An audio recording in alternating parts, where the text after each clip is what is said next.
the same view as you that it's going to be a growth shock? And then now I'm thinking actually the financial tightening from not only the rate of increase of rates, but also because of the cost of living, the rise in commodity prices, and all of the other, and the rise of the dollar is feels like it's pretty baked in the cake here now. But I'm feeling that maybe it comes faster and lasts less. So it's that idea that you had that we're still kind of, it's like the rubber ball's been bounced off the roof, dropped, and we get these sharp oscillations in the economy and the inflation cycle for a while.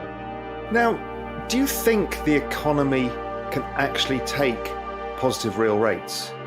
Or does the structural demographic issues and the debt issues mean that they can't really do it, and demand destruction writ large happens as soon as we get here? Because we've got here now, essentially, to kind of just about positive real rates, and the economy's imploding. A bit more of the 1940s. So we start with this huge, very similar to the post-pandemic era. We don't have the supply chains. Demand comes on, prices explode, economic growth looks good. It goes back down to negative inflation just from the year-on-year effects and all of that. Yeah. What happened to rates? What happened to real rates? Give us the structure of what happened then. And also then the infrastructure spending. There's a lot of similarities that I find. The infrastructure spending, that kind of thing as well. Yeah, so you had, the stock market also behaved quite similar. So you had this immediate sell-off during the war, and then a very powerful rebound while the war was still going on, which is very similar to what we saw during the pandemic. So you came out of the war with, reasonably good balance sheets, which is different to conventional recessions. You had a lot of excess savings. So the savings rate is the US saving rate is basically comparable to how it's been over the past 6 months. I think it hit 25% in the US. That savings never really went fully into the economy, but it clearly became a source of growth. So there was no negative savings in the US, which has been one of the things that people have been worried about.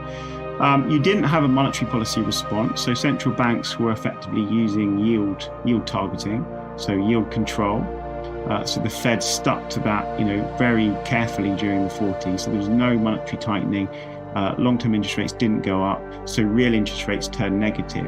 So, fiscal and monetary policy were very expansionary in that sense, and you had all of the kind of balance sheet, boost that was coming through after the war and the pent-up demand. And it, for a period, it was very inflationary. But the thing is that the inflation then died down by itself. Now, the other interesting thing, I think, from the 1940s is that these new secular growth drivers start to emerge.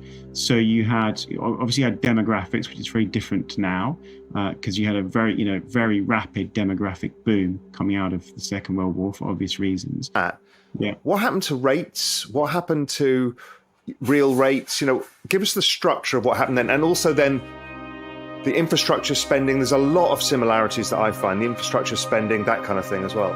Yeah, I mean, I don't know if you've read or are a fan of the book The Fourth Turning, but that's basically the whole premise as well, that the demographic structural shift is almost a replay of that whole period.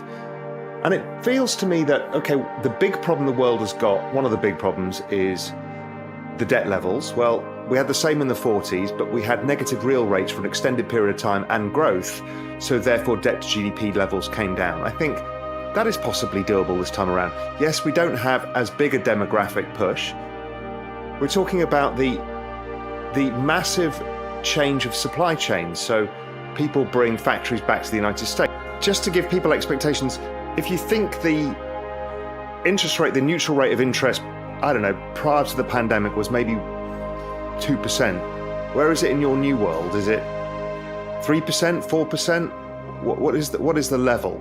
The next decade, this period where we've probably got stronger nominal growth. What is the trend rate of inflation, and what is the underlying interest rate, whether it's the Fed funds rate or whatever we're looking at? I just want to try and get the picture of, okay, are we negative real rates? Are we positive?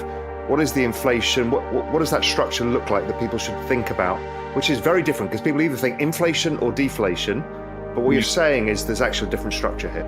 One of the things I've been thinking through is, I get the commodity story. I mean, stuff like copper is once we get out of this slow growth, the copper supply situation is very clear, and the demand situation.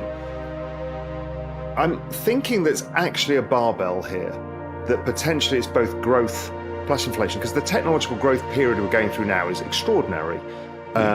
And that doesn't stop, so it still becomes very investable. Whether the market discounts it somewhat by a higher rate of inflation kind of gets offset by the rapid exponential rates of growth. So it feels like, for once, a barbell strategy might work as opposed to an either-or strategy. Yeah, and I think I've tilted to now more bearish than you on this. I'm kind of also looking at 2008, and if you remember, inflation was at 6%. Yeah. Oil price was at 140, and the Fed had been cutting for 6 months into that, which was quite extraordinary. But I kind of feel like we're pretty close to the Fed pivot, just because of how monetary conditions have tightened and what's been happening. I don't think we're there yet, but we're kind of much closer than people imagine. Yeah, I don't see the financial banana skin this time around either. So it feels more like 2000. Okay, so here we are now. How do people think about asset allocation in this? Because it's a bloody tricky environment, because it feels like the market wants to take every position and shoot it in the head. What do they do?